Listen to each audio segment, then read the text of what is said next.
pie crust, we're using 1½ cup of flour and adding a tablespoon of sugar with a teaspoon of salt. And we're just gonna go ahead and mix that together. Make sure it's all spread through evenly. Then we have here 8 tablespoons of butter, and cut them into thin slices about a 1/4 inch.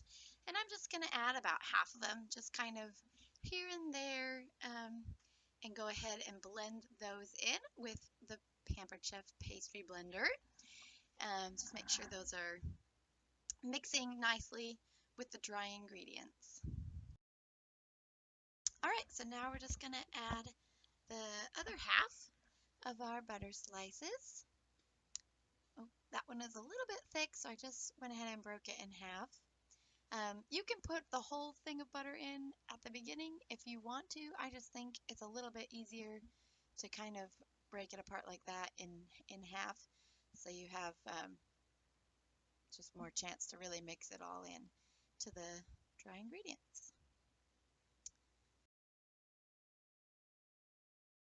So I added 1 beaten egg to the recipe, but I recommend not doing this. It made it more sticky and harder to deal with later.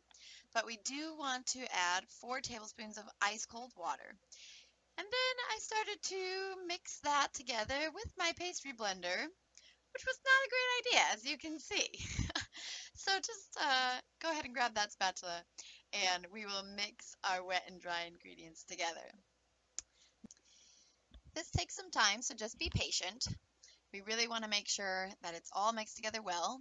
If it still seems a bit sticky, you can always add a little bit more flour. Don't overdo it. You can always add more. Like I said, because we added the egg, I think this dough just seemed to be a little bit more sticky.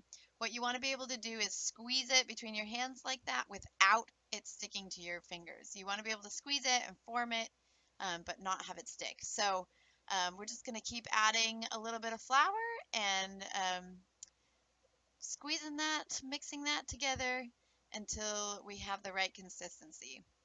This is all trial and error here. So like I said, the only thing I can say is just put a little bit at a time, because you don't want to make it too dry. If you do end up getting too dry and it starts kind of flaking, you're just going to want to add a little bit more ice water, just like a teaspoon at a time. So we're just going to start from the center and roll outwards all around. As you see, we're just kind of going along the edges and from the center. We want it all to be nice and even. Whoops. If you mess up, just fix it. Put a little flour on the rolling pin to keep it from sticking, and just get it measured out to whatever length you need it.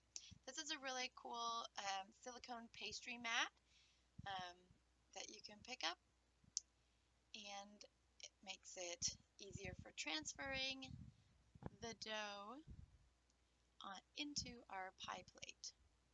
Just do this slowly and carefully, because it will be a little sticky. You can try to make sure that there's flour on the pastry mat before you put the dough out on it, but it'll still stick, so just go carefully. Now we're just going to make sure that this is all pressed down. We're using a deep dish baking pie pan, so we really want to make sure that that's all pressed down. Make sure you do not spray your pie pan. You can see the pan right there, but don't spray it. So we're just going to set it on a cookie sheet in the oven. We've preheated it to 400 degrees, and we're going to let that go for 10 minutes. All right, we are ready for our pie filling.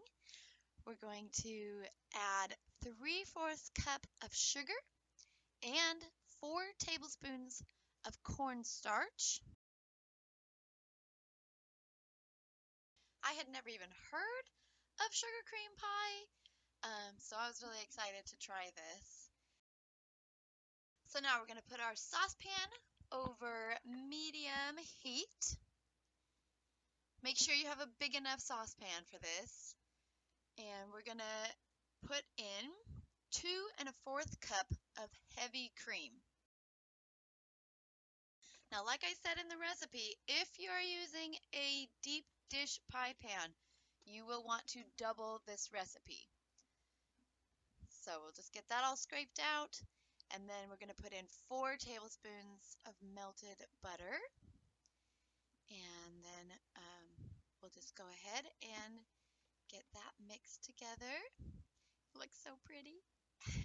Almost looks like a watercolor painting or something, I think. So we'll just speed it up here because there's a lot of stirring that's going to go on here. We're going to add our cornstarch and sugar mixture. So this is super easy. What do we have cream, butter, cornstarch, and sugar. So the key here is to keep stirring. This takes a while, so give it time. Don't get frustrated, be patient, and just keep stirring and stirring. You don't want to stop stirring because you don't want it to burn. In the beginning, you can kind of go slow, that's fine, or take a little break, but especially as it starts to thicken, make sure that you keep stirring and keep stirring and stirring. But it is nice as you see it start to thicken. You can see the bubbles coming up. Then we're going to go ahead and add our 1 tablespoon of vanilla. And at this point, you can take it off the heat and get that vanilla all stirred in. So you want the consistency to be like a custard, kind of like a pudding thickness. And there we go. Looks beautiful. Yum, yum. Now we're going to pour our beautiful thick custard into our pie pan. I did use a deep dish pie pan. As you can see, this did not fill it up. So we went ahead and made a second batch. That's why I said to make a double batch if you're using a deep dish pie pan. So here we go with the double batch, and we're ready for our topping. So we're going to mix together a 1/4 cup of sugar and 3 teaspoons of ground cinnamon. Make sure that's all stirred together well, mixed in. And then we're going to take 4 tablespoons of melted butter and just dribble that on top. The point is that we want the surface of the pie to be wet so that the cinnamon and sugar will stick really nicely to it and bake, and then do a nice broil at the end. So we're just sprinkling our cinnamon and sugar mixture over top. Just little spoonfuls all around till you have the whole thing completely covered. This is just important that you're not getting big lumps in one particular spot, but that it's all evenly coated. I have always liked cinnamon sugar on butter toast. That's something I always had as a kid, like as a treat. So I knew I would like this. So, all right, we are ready to bake our lovely pie. So we have the oven set at 325, and then we're going to just go ahead and put the pie in the oven and set the timer for 25 minutes. So once your 25-minute timer has gone off, go ahead and put the oven on broil, and you need to watch the pie closely for about 1 minute. What you're watching for is for the cinnamon and sugar to really brown nicely and for it to be bubbling. All right, then we're going to go ahead and take it out carefully. It's still going to be a little jiggly. Don't worry about that. Doesn't mean that it's not cooked. Just means that it needs time to set. So we're going to leave it out till it gets to room temperature, and then you're going to put it in the fridge at least 1 hour.